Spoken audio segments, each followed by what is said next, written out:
Magandang hapon sa ating lahat. Narito update sa magiging lagay na ating panahon. Patuloy pa rin umiiral ang northeast monsoon o amihan sa bahagi na extreme northern Luzon area.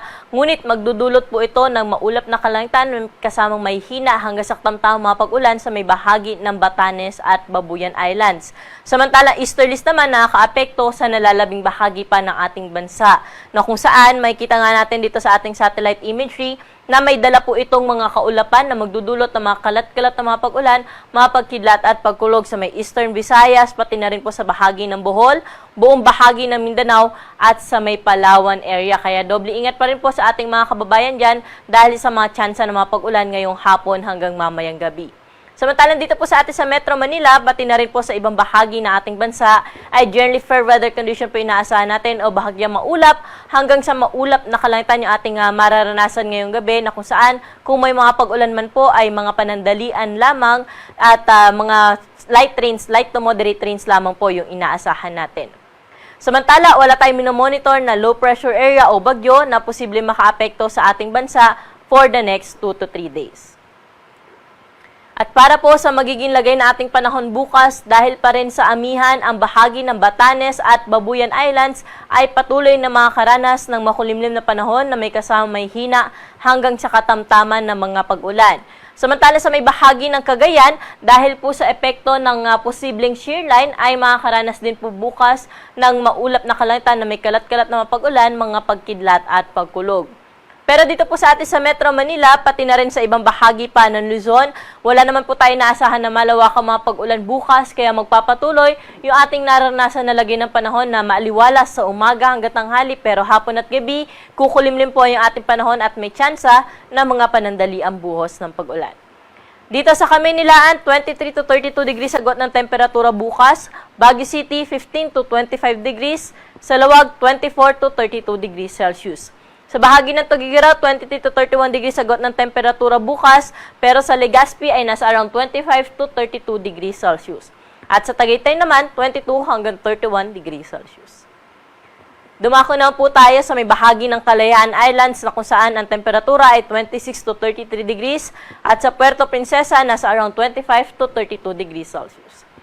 Sa mga kababayan naman po natin sa buong bahagi ng Visayas, wala tayong inaasahan na malawakang mga pag-ulan po dyan bukas.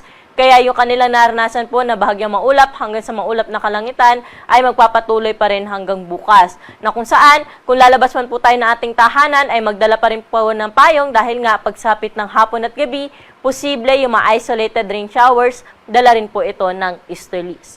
Sa mga kababayan naman po natin sa may Caraga at sa Davao Region, magpapatuloy yung kanilang naranasan na maulap na kalangitan maghapon at may kasama pong mga kalat-kalat na mga pag-ulan, epekto pa rin ng easterlies.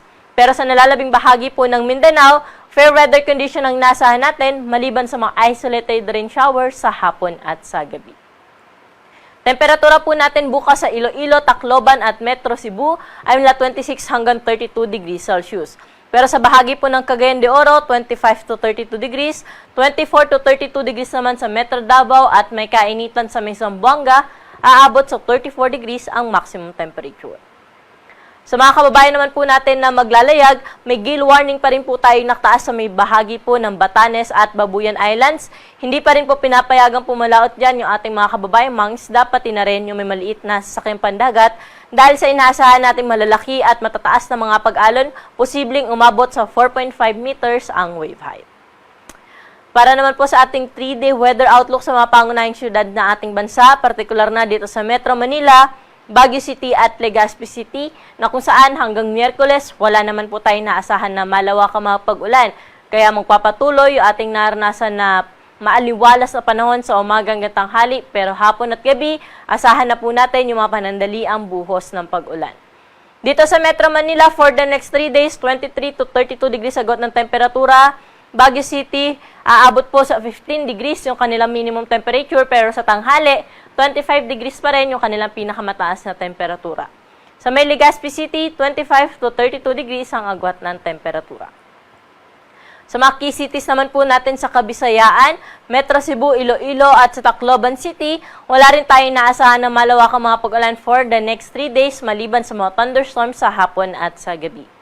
Metro Cebu, 26 to 32 degrees agwat ng temperatura for the next 3 days. 26 to 32 degrees din sa may Iloilo at sa Tacloban ay 26 hanggang 33 degrees Celsius. Dito na po tayo sa bahagi ng Mindanao na kung saan sa may Metro Davao dahil po sa posible epekto ng Intertropical Convergence Zone in the coming days ay magiging maulap po ang kanlangtan nila hanggang Miyerkules at may mga kalat-kalat po yan na mga pag-ulan, mga pagkidlat at pagkulog. Pero sa bahagi po ng Cagayan de Oro at Zamboanga City, mananatiling maaliwalas po yung panahon. Kung may mapag-ulan man ay isolated cases lamang po ito madalas sa hapon at sa gabi. Cagayan de Oro, 24 hanggang 32 degrees agwat ng temperatura. Sa may Zamboanga ay 24 to 34 degrees Celsius. At ang araw po natin dito sa Kamaynilaan ay lulubog sa 5:24 ng gabi at muli po itong sisikat bukas na 6:01 ng umaga. Para sa karagdagang impormasyon, i-like at i-follow kami sa aming social media account sa DOST_Pag-asa at bisitahin na aming website sa pag-asa.dost.gov.ph. At yung latest dito sa Weather Forecasting Center, ako po si Ana Cloren Horda. Magandang hapon po.